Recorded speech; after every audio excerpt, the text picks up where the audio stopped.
Knowing Sam and being involved in Rob's Kids has really inspired me. They are absolutely the most phenomenal people. It's been great to see how much Rob's Kids has blossomed since its inception. It is a local charity that goes to your local children, and it helps several hundreds of families within the Northern Kentucky area. All charities are good, but Rob's Kids is just special. I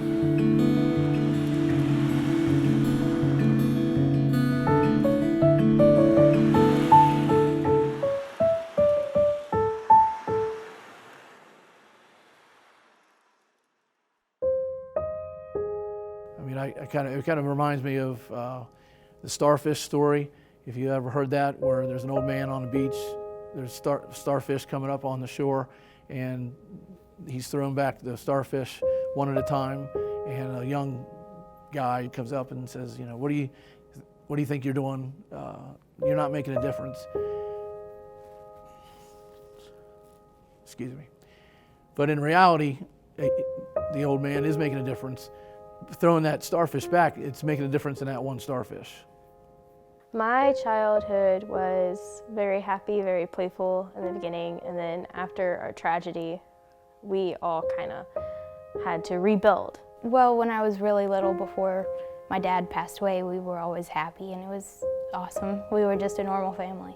It was my 10th birthday party when he passed away, and it was very confusing. The morning started off that me and my sister spent the night with my grandma because we have our birthday parties here. But I do remember my sister being all excited because my sister loves balloons. And she decorated, and she was so proud that her big sissy was going into double digits. My dad had left, and he was playing golf that morning with his friends. And then people started showing up for the party later that afternoon, but he was missing. And I wouldn't let anybody, I didn't want to open my presents, I didn't want to cut the cake, I didn't want to do anything without my dad. It was just I was daddy's little girl. And so my mom got a phone call, and she took it in the other room. My grandma and my grandpa and his friend were like, hey, why don't you start opening presents anyway? I'm sure your dad will be okay with it. So they start distracting me. Well, slowly people start to leave the party. My mom left first. And then my mom called my grandma crying, and I still didn't know what was wrong. I was still sheltered. And so me and my sister came in the living room, and we were playing with this giant elastic ball for exercise, and we were passing that around. And my grandpa's friend ended up watching us while everyone else had to leave and go to my house. And then it was evening, and it was getting dark, and then all of a sudden you see cars coming up the driveway. And then I realized that something had to be wrong because my other grandmother was here. And normally we celebrate our parties separately, so you know when she's coming that something's wrong. And plus my dad was missing at that time. And then my mom sat me and my sister down in the love seat, and she said, your daddy died today. And I just remember I cried for a few minutes, and then I still continued to ask questions. Why? How? Where was he now? Am I gonna see him again? Is he gonna come back? I just didn't understand. And that made me so angry. So while everyone else was crying, I was just kind of sitting there trying to process it. And that was the day that my dad died.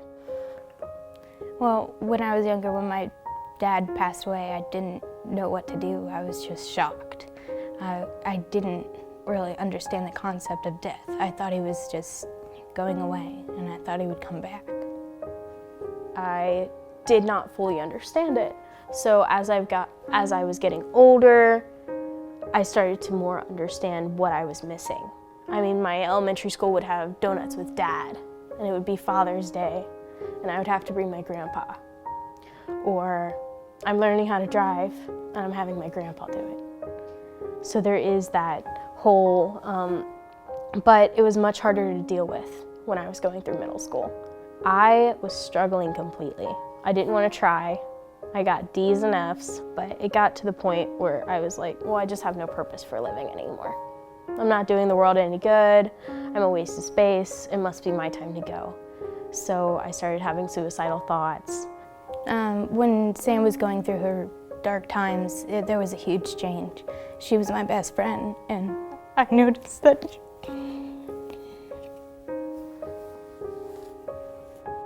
she wasn't the same.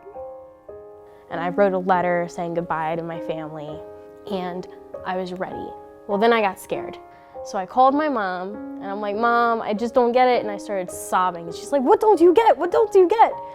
And so then they brought me to Cincinnati Children's, and I was sat down in the emergency room, and they're like, Sam, why do you want to die? And I'm like, because I don't belong here. And they go, well, why don't you belong here? And I'm like, because I don't feel like I'm doing anything. Well, then they started slowly planting the seed of helping others with my tragedy. And so it started to work out better.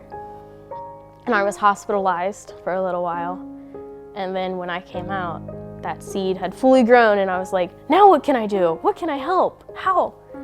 And then our story happened with Rob's Kids. Well, from the start, when Sam was telling me about all of her ideas and she wanted to call it Rob's Kids and everything, she just laid it down on me. I was just like, you're crazy, but we can do this. And I had her back 100% from the start when it was just an idea. And I think I helped her by telling her she can do it, and it's not impossible.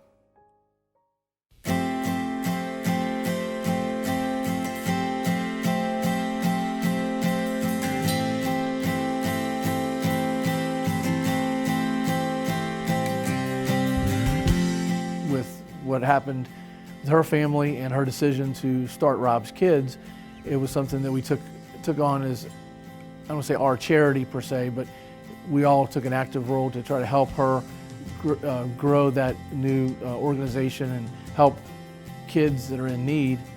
I mean, it came out of desperation for Stephanie wanting to help her granddaughter initially. That was the real big thing in the beginning. And I think Stephanie saw that more kids needed help, and that motivated her to motivate her granddaughter.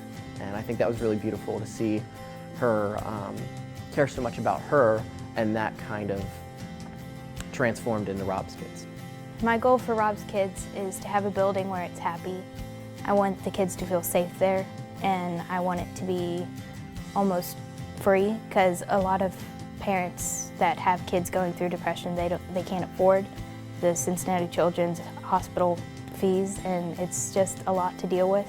I know my mom, since she was only one parent now, she couldn't really deal with that a lot of times, and we want it to be very helpful, and it doesn't have to be stressful on the parents. My role is really to support families and to bring resources and care to parents who have kids here in the inpatient units, and they were my teachers in that respect. They showed me how big and how great, that could be. So they've really motivated me to do that better, and as a result, the councils that we have grown, so it's been quite inspiring. What they do for the children is just such a fabulous thing, that being a grandmother, it affects me knowing that there's so many children out there that need our help, and that they are helping those kids. And we are so proud to be a part of that. Mental health issues sometimes are not given the same type of credibility that other illnesses might have. And I think that Rob's Kids has been a voice for these people that are going through very difficult times. I think that Rob's Kids is such an important step in the process for mental health issues to be brought to the forefront. My big scary goal for Rob's Kids is I want the adolescent suicide rate in Kentucky will drop by 50%. That's what I want to happen. And in fact, I want that to happen just like across the globe, but let's start small with just Kentucky. Well, what really sets Rob's Kids apart from other organizations, so many of them are nationally based, and then they have local groups here that contact people. And Rob's Kids, it's local. It's the hometown group. All of it goes directly to what they're focusing on. There's not somebody that gets paid to run this organization. There's not a bunch of money that has to go towards sponsorship of something. A lot of that is handled by the corporate sponsors. So you can really know that when you're giving to Rob's Kids and you're helping with Rob's Kids, that it's going to kids. I think that it's all heart. And what's amazing to me is that it's never ending. They never get tired of it, even though they definitely get tired, but they never lose the passion, you know, and they're just so full of love. It's not a job, it's not a business, you know, it's done 100% out of heart. And I think that sets them apart from the others, for sure.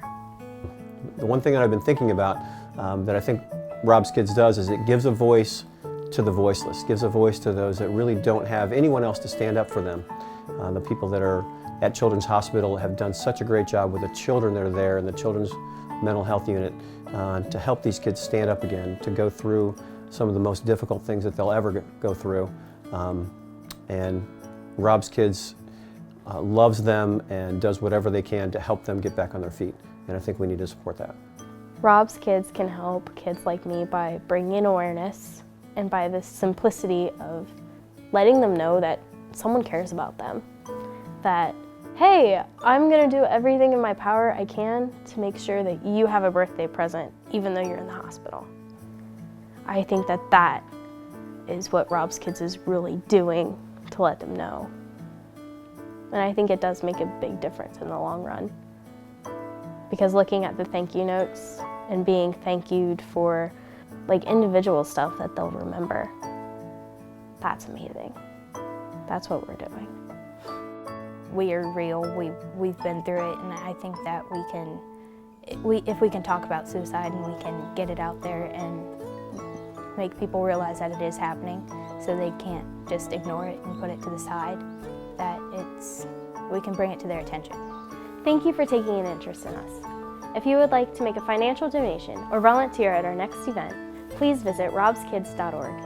I am Sam, and I am a survivor, and I am asking you to help other children survive as well.